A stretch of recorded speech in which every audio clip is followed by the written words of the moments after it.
Hola, buenas tardes. Mi nombre es Miroslava Donají Pérez Muguel.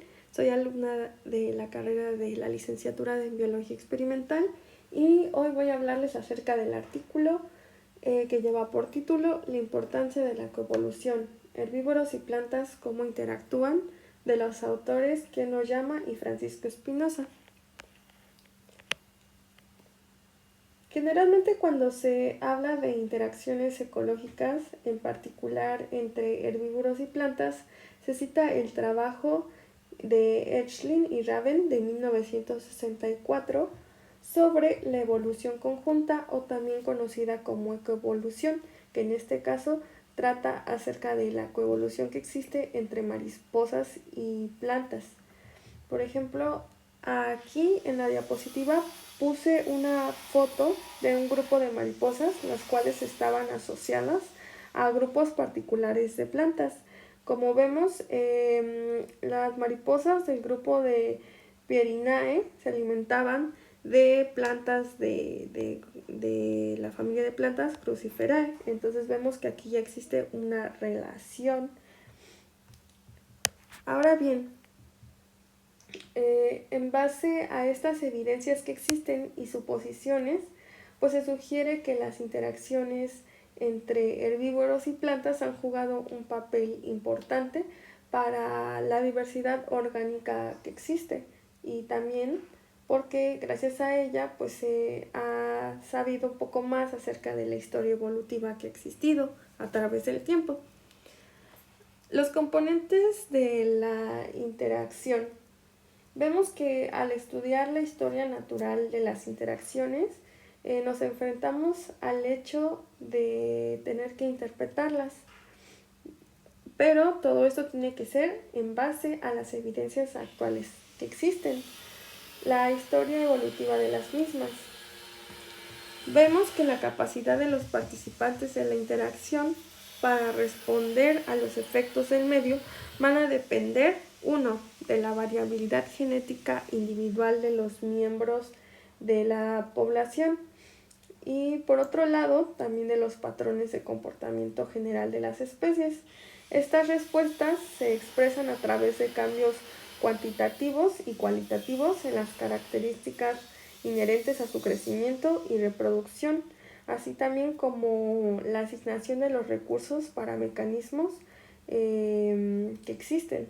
Vemos que estos cambios pues, son útiles para poder saber el establecimiento de las interacciones y la adaptación que se ha dado de las poblaciones a estos cambios en el entorno. Ahora bien, dentro de vemos de estas características que han existido entre los herbívoros y las plantas, pues podemos encontrar las siguientes fases, las cuales una es el efecto de los herbívoros sobre las plantas. En el artículo nos habla acerca de los sistemas manejados por el hombre y los sistemas naturales. En cuanto a los sistemas manejados por el hombre, se habla acerca de, digamos, este control biológico está delimitado, o bueno, más bien está controlado por el mismo hombre. Entonces, aquí puse un ejemplo que venía en el artículo sobre el control biológico, en donde vemos un caso que me resultó muy interesante, por eso lo agregué aquí a las diapositivas, que es el control de la maleza Lantana camara, ocurrió en Hawái, que fue introducida en el siglo pasado pues como una planta ornamental, pero pues que ya por esas fechas del artículo pues ocupaba, vemos que un gran porcentaje de Hawái, por lo que pues se empezó a convertir en un problema.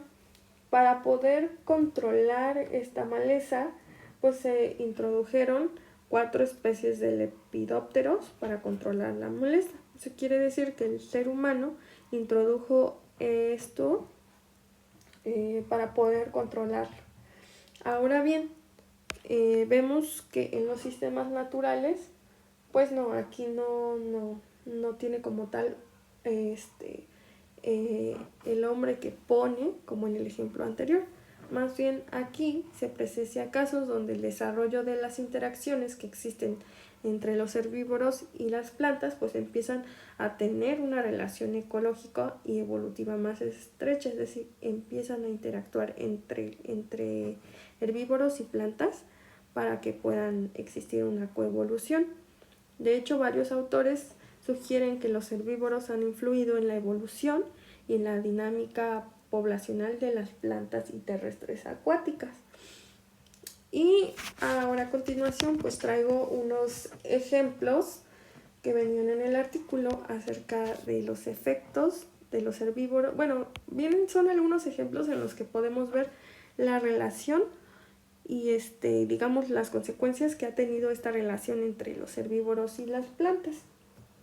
Uno de estos es el efecto de los herbívoros sobre la tasa de crecimiento de las plantas, en donde vemos aquí el ejemplo de un bosque de eucaliptos en Australia, el cual pues está sujeto a continuos ataques de insectos y pues han resultado en una pérdida de follaje. Entonces aquí vemos claramente la relación que está existiendo entre los ataques de insectos hacia este árbol de eucalipto. Entonces, ahora bien, ¿qué consecuencias va a tener?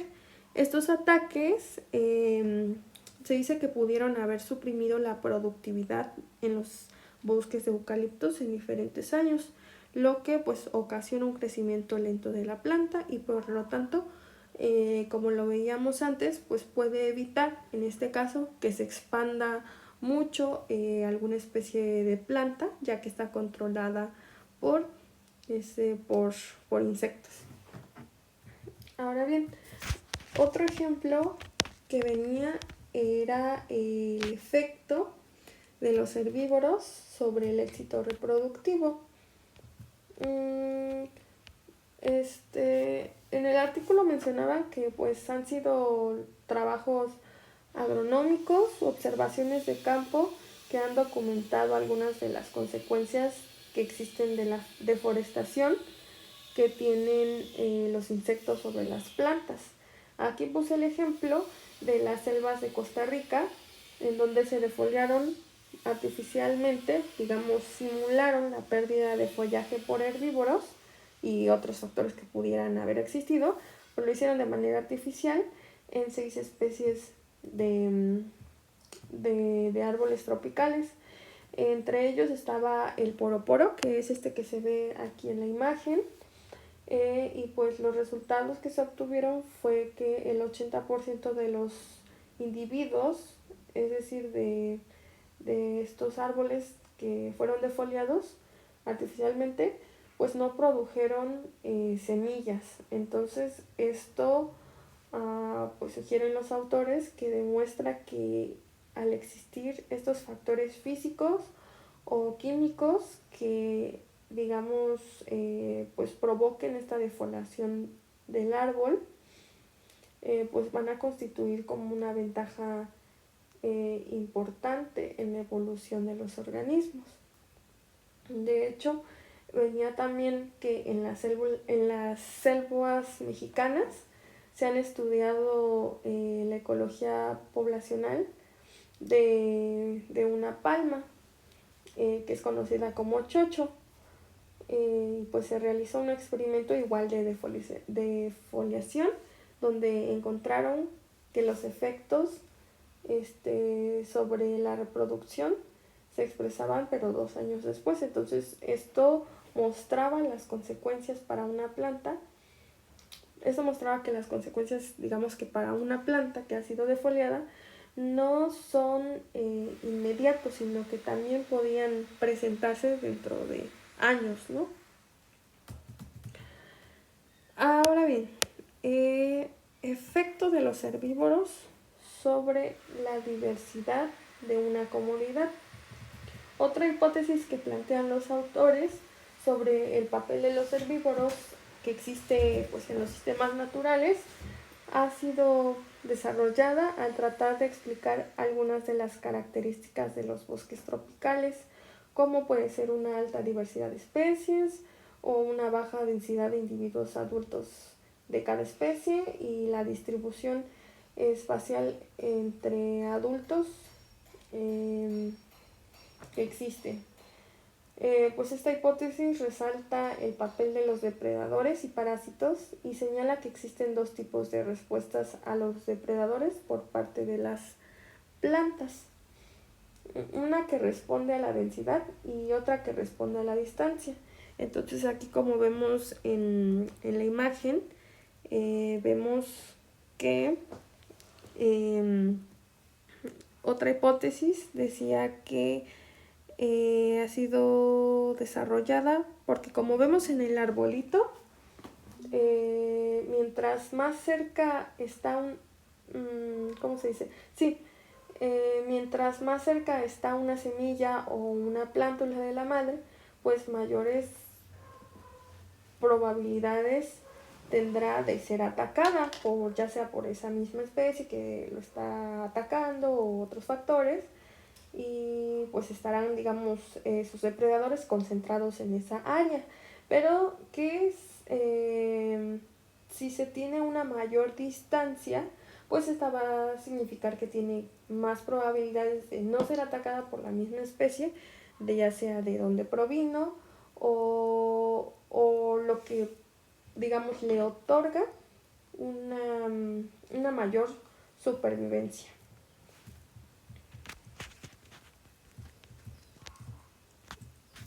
Aquí agregué una tabla de los metabolitos secundarios y sus posibles efectos contra herbívoros y otros organismos.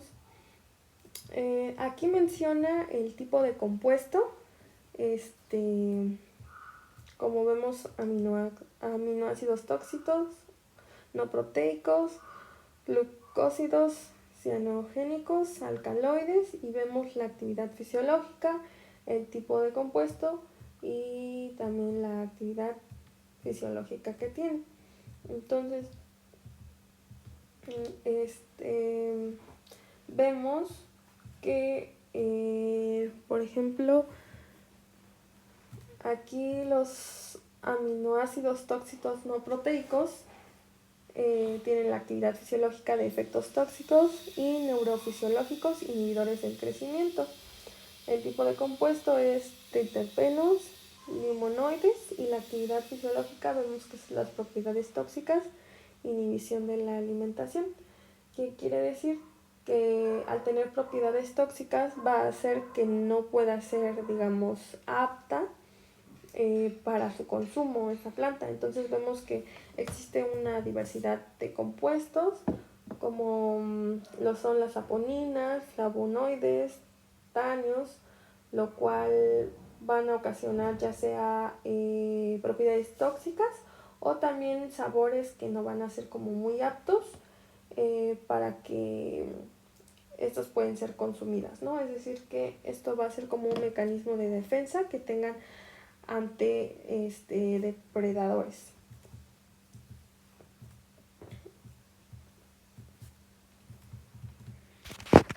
Aquí quise agregar la tabla 2, la cual habla acerca de la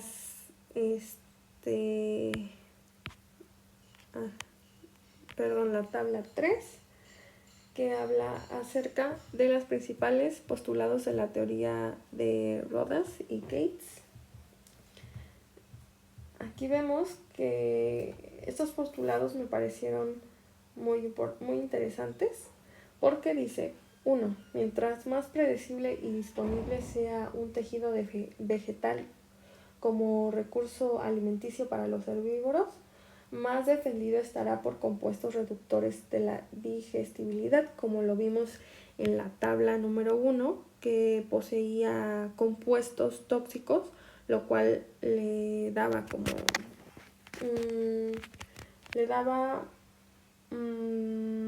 más herramientas para que ésta no pudiera ser atacada. En el número 2 tenemos que mientras más efímero sea un tejido vegetal como recurso alimenticio para los herbívoros, más defendido estará por toxinas. Como el número 3 tenemos que las toxinas dan muy poca protección contra los herbívoros especialistas, pero pueden proveer más protección contra los generalistas. Esto quiere decir que ciertas toxinas van a dañar solamente a un grupo de depredadores, pero que puede ser que otros que favorezcan a la planta no afecte a esos depredadores. Ahora, el número 4 dice, las sustancias reductoras de la digestibilidad protegen contra todo tipo de herbívoros. Vemos entonces que las plantas, al estar disponibles durante más tiempo, pues poseen como más herramientas, más características que los van a ayudar a que pues no sean atacadas tan fácilmente. Pues estas hipótesis que se ubican dentro de las ideas que mencionaba el autor han sido pues planteadas para poder explicar la interacción que existe entre herbívoros y plantas, como ya lo vimos, para diversas áreas, ya sea de que se hayan introducido de manera, digamos, por el hombre o de manera natural, en la cual ya existe una interacción por parte del herbívoro y de la planta. Entonces, las interacciones que existen no se encuentran como de forma aislada, más bien que se ubican dentro de un sistema ecológico que posee muchas relaciones con otros organismos y otros factores físicos.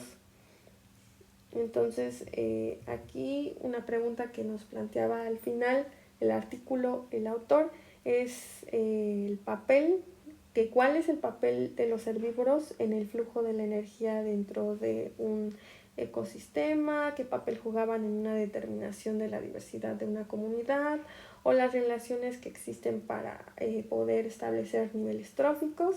Entonces, pues el tratar de interpretar, de responder esas preguntas y de interpretarlo biológicamente mediante pues todos los ejemplos que presentamos, todos los ejemplos que se presentan en el planeta de esta interacción, pues nos ayudan a tratar de comprender un poco esta historia evolutiva en base a observaciones ecológicas. Y bueno, finalmente, pues el tratar de